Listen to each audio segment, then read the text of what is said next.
Good day, it's Max McAllister from Traxxion Dynamics, and today I'm going to give you what I'm going to call a verbal walkthrough on how to install our shock absorbers. Several sets have already gone out and there's no formal instructions, and Honda has not published service manuals yet. I believe they're due out in May, so I'm just going to kind of verbally walk through the people that feel like they're capable enough of doing this. Any more than this, truthfully, if you're going to have trouble with what I tell you in this video, if you're uncomfortable with what I'm doing verbally, then you should just take the bike to your Honda dealer and let them do the install. So I'm not going to be able to show you a ton because this bike's assembled.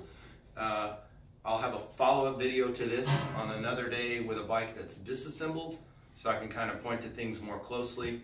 But for people that are interested what it might take, I'm going to kind of give you the finer points and the shortcuts that we've found so far. So quickly, and I'm going to move through this, you can watch. I'm just going to tell you what to do. You can monitor a few steps, hit pause on a YouTube video, do those steps and come back. So if you have a work lift, it's ideal. You'll need some sort of a jack under the front of the motor. You'll need to have the bike on a center stand. If you have a standard model, it doesn't come with a center stand. I suggest you buy one. Even if you don't want it on the bike, you can just simply put the axle through it and use it while you work on your bike and take it off otherwise. So anyway, put the bike on the center stand, put a jack under the front of the motor. You're going to jack the bike up onto so that the back tire touches the lift or the ground, okay?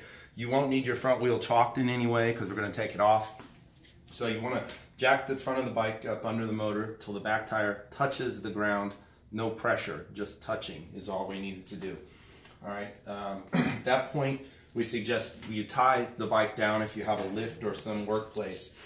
The only place to tie this bike down from that is possible to find is the crash guard, which is hidden under this cover. This cover does not come off externally, so you have to pull these engine covers off. There's a couple screws on the front fog light cover, a couple screws on the engine cover, it comes off, then there's a ring there. You can tie your bike down in that way so it's stable and can't tip over while you work on it. All right, from that point, you need to take the front fender off. There's a couple of really hokey plastic washers under here that are just stupid, they don't fit. I don't even know what the heck Honda was thinking with that, it's just crap. The fasteners, the hexes in them are extremely shallow and chamfered all over the bike that way. A lot of them are that way. Very easy to strip, so be careful. Use a 5mm Allen gets almost all the body work off of this bike, but if your tool is worn, you'll mess up the fasteners. So hold it to a grinder, make sure you have a very sharp edge on your tool, otherwise you'll be messing up fasteners. 4 bolts, the fender comes off. The front axle is pretty self-explanatory. Brake calipers are self-explanatory. And again, I'm going to stress, if I have to say anything other than calipers are self-explanatory, don't touch your bike. Okay, so calipers are self-explanatory, remove them. This is another bolt. This is the most likely to strip bolt on the bike. We put a little, some hardware we found in the shop with an actual bolt head on it, but there's a 5mm Allen here. It's super shallow and super chamfered. This bolt, be careful you don't strip it. You'll let the calipers and everything swing away. Take your front wheel off, set it to the side. I recommend bringing the calipers back up and threading the top bolt in just so that the calipers aren't banging and beating on your motor while you move and handle the steering unit of the bike. From that point, we're going to start removing bodywork. You'll want to open everything electronic on the bike when you start, including the fuel door. So open everything that's a latch on the bike, okay? Because once we're going to disconnect the battery and then none of that stuff will work anymore. I'm going to pull these side covers off. Side covers, I'll show you real quick.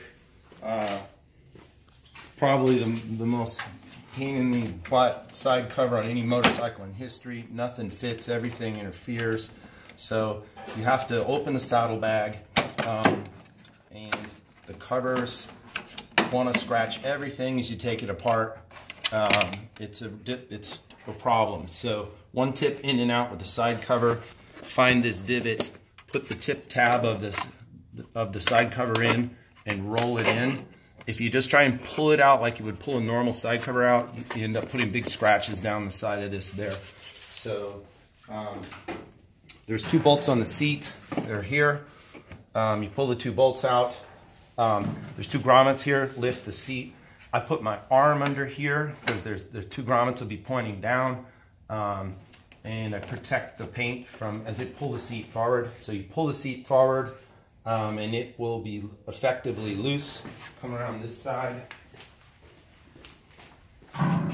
This block connector is for all the heat seating equipment. Undo this block connector, saddle will lift off, okay?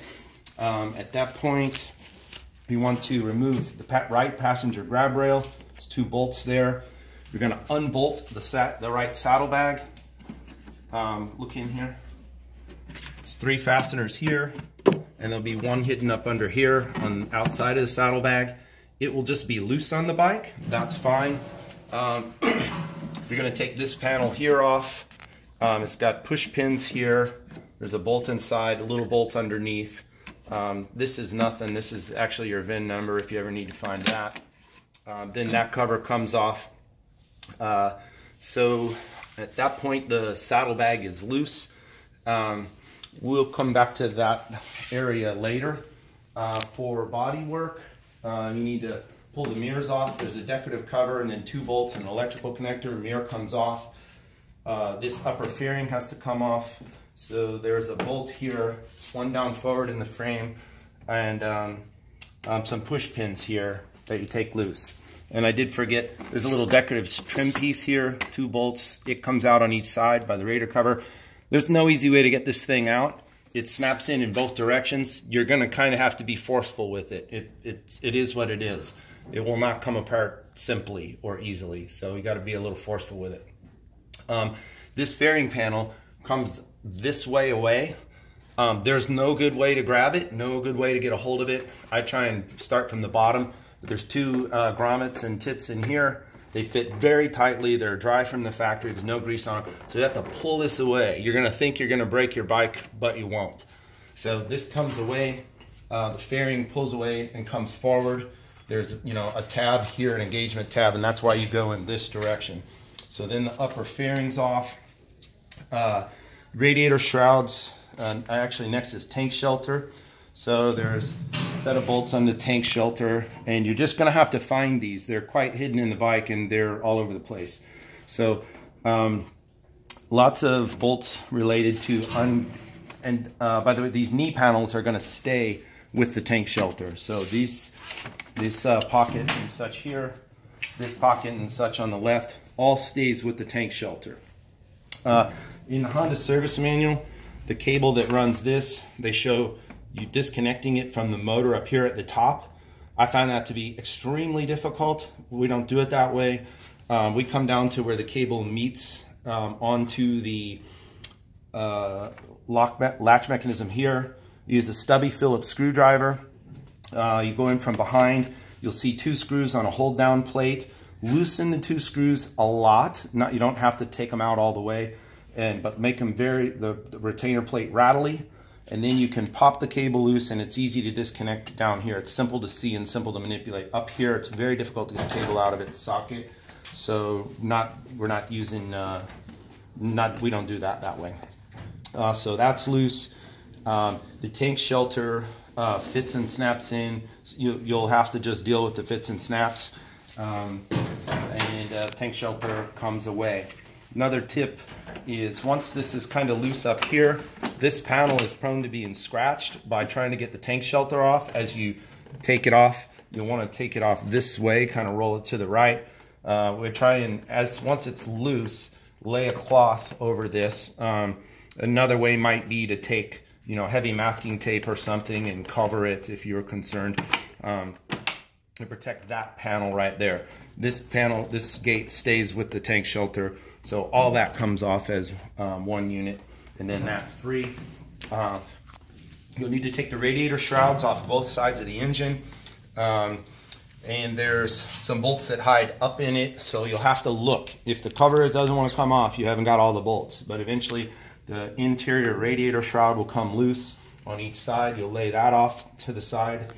Then next is all of the interior fairing panels around the nose of the bike have to come out. Everything is held together with a push pin, the little Honda push pins. They're flush pins. You push on them, the pin goes through. It stays together. Then you have to pull the little pin out of the bike, and it's just a little plastic piece of junk, right? And tip of the day, buy those aftermarket. Before you start this project, buy a bag of 10 or 20 of them. They sell them on the internet. The Honda one is $4, and you're absolutely positively going to lose push pins in this bike. It just eats them. So there's at least 100 push pins in trying to get this thing apart to where you can do the suspension. So they're all up in here. You'll have to get a little tool, something that you know is solid. I use a small Allen wrench so I can hold it at an angle and push in on some of the pins up in here sideways to get them to pop. Once you get them all popped and try and pull the panel away, that's when the pop rivets want to pop off into the bike. So anyway, there's several panels in there. They overlap and they're difficult to get out. If you kind of come down in here, all of these panels will come away. The last panel to come away is this under the headlight chin. Okay, so this lower side panel comes first, and all of this, and then the nose panel. There's a couple of bolts in here you'll see as you go along that come out as well. But so important to remember that this piece goes back on first when you're reassembling the bike, or you'll have a nightmare of a time trying to get it apart. And let's see, then for more of the body work, as it relates up here, you're going to take this one fairing liner out here, this one pocket liner out here, and now under here on both sides of the bike you're going to see a whole mess of electronics. Okay, so somewhere around here and here and in here are 3 bolts that hold the bracket that hold a whole mess of wiring blocks together here. You're going to take those bolts loose, and you're not going to undo the electronics. You're just going to roll them a little bit open, and what it's going to do is grant you access to get to the top shock bolt, which is kind of hiding in here somewhere. This side of the bike has a nut. This side of the bike is an Allen head bolt. This is a 17 millimeter. And unfortunately they put a nut. Honda could have threaded the frame. They chose not to, so it's more complicated. And this will take 2 people, because you just can't work from the 2 sides of the bike by yourself. So I'll get to those in a moment. But so I'm just getting you set up to where you can get to all the hardware. So this bracketry needs to be loose here, just so that we can get into the bolt. On this side of the bike, you'll see when the fairing's away, there's the big ABS control modules here. There's a giant black block connector here with a lever on it. You're going to release it, lift the lever, and take the head of that. It's a big headed electric thing. You're just going to pull it away and just let it hang there. And that's going to be your pathway up into the upper shock bolt on this side. So that's all set up. From this point, you're going to take the fuel tank out. Unlike the last bike, the fuel tank comes out quite easily on this bike. There's a bracket here you're going to take off. There's a hole down here. There's 2 or 4 bolts or something. That comes off. And then there's 4 bolts holding the gas tank down. Take those loose. A couple of electrical connectors. Actually, one thing aggravating, the little drain vent from your overflow, just to catch if you spill fuel, that little line is really difficult to get apart. It's really stuck. Just grab it and pull on it pretty hard, and it'll eventually go snap and come apart. So it's got little clips on it, but even when you take the clips loose, it doesn't want to come apart. And the fuel line, fuel connector, you'll have to study it. It can be taken apart without a special, or released. It's a quick release, a dry brake. It can be done without a special tool. You have to be very careful so you don't damage it. But anyway, then the fuel tank is loose, and coming around here, you're going to take the battery hold down strap off. By the way, you know, early on I take the ground strap loose and just kind of put it to the side once I've got everything open. And one other little tip, set your preload adjuster motor down to the 1-up position, because that'll be important later if you install our braided stainless hose. So you're going to take the battery hold down bracket loose. There's one bolt up here, and just take it and set it to the side.